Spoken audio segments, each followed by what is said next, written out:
I'm a bit late this month with the planting video due to the crazy weather and I've just been putting it off. But if we want the continuous harvest, we need to keep planting. If you're new here, I'm Nikki and I'm on a mission to grow as much food as I can on a regular suburban block here in subtropical Australia. Each month I plant a small bed to ensure that we have continuous harvests throughout the year. Let's take a look at what's happened over the last 3 months. So the bed we planted back in September is coming to an end. We've surprisingly got a decent amount of corn and cucumbers from here, and the beans are still going. I will probably chop and drop what's left here. All of the corn has been harvested, and I'll pop a cover crop in probably in the next couple of weeks until I'm ready to plant it out next year. The bed I planted in October has suffered from some serious mite issues.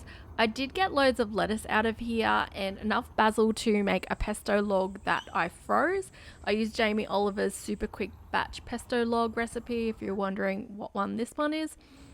The tomato has finally given up. We've battled a lot of leaf spot and now mites. I will probably pull this out in the next couple of weeks once these straggling tomatoes start to ripen. But we have gotten heaps from this plant. It has supplied us constantly over the last 6 weeks, and I still have 1.5 kilos sitting on my kitchen counter, which I plan on turning into a salsa. The Blue Lake climbing beans are still going. They are getting another run of flowers, so we should see more harvests from these for the next few months. The bed I planted out last month has exploded. This is 6 weeks of growth. And those cucumbers and zucchinis were direct sown with via seed. So I've already harvested a decent sized zucchini off here. I've also pulled out a lot of rocket, all of the lettuce I've harvested, and I have been getting a regular supply from the perpetual gator spinach. My beans do have issues though, which I need to figure out what exactly it is. It kind of looks like a combination of mite damage as well as some kind of fungal issue that I've got going on here. The bonus bed that I planted last month, which has a lot of things that are said to thrive over the summer, hot, humid, wet climate.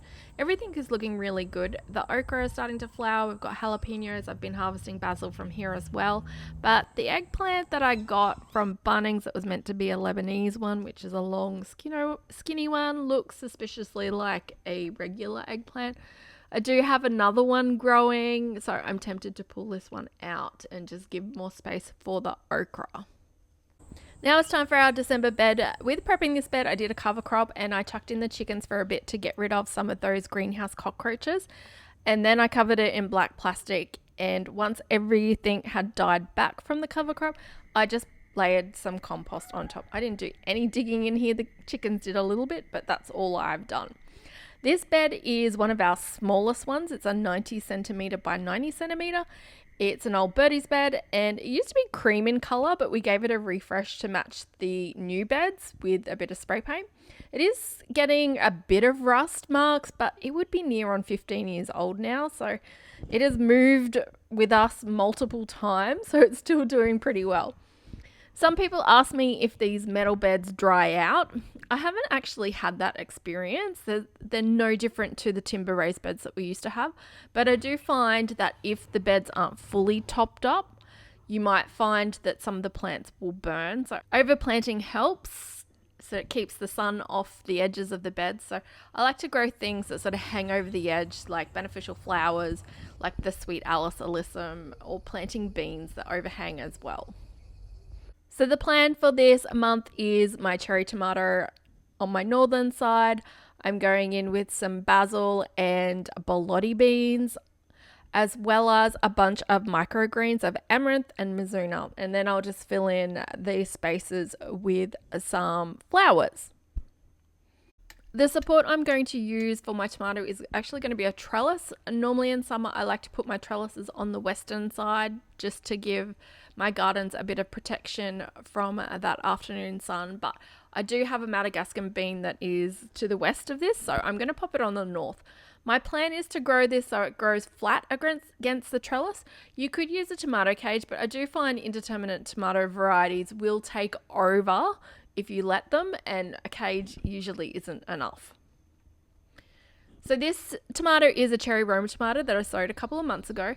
We upped the size of the pot last month, and because I'm a few weeks late and due to all this rain, it's starting to get a little bit leggy, but this isn't actually going to be a bad thing. It's going to benefit the plant, particularly for tomatoes, because you can bury all of the stem and they will grow additional roots, which will make it a stronger plant.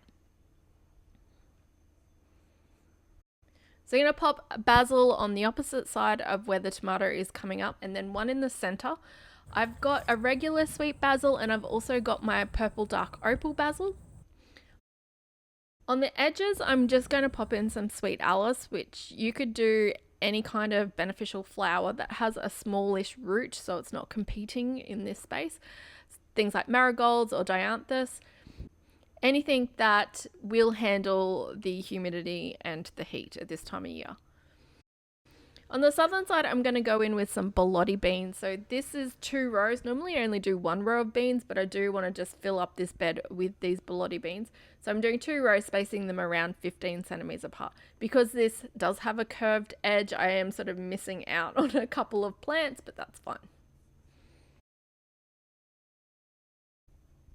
Now for the microgreens, I'm using a red amaranth and a mizuna, which is a type of Japanese mustard. The red amaranth can be used as a flower, like you might typically see it in the flower section, but it is edible as a microgreen. And you can also let it go to seed and eat those seeds as well, like a grain. Amaranth is fairly heat tolerant, but the mizuna will be really prone to bolting. So the idea is to snip it off with scissors fairly regularly once it starts going. You could also use a rocket or even any kind of loose leaf varieties in this method. So I've just used a vermiculite perlite mix to map out a little perimeter, and then I've sprinkled the seeds quite densely, then topped it off with some more perlite vermiculite mix.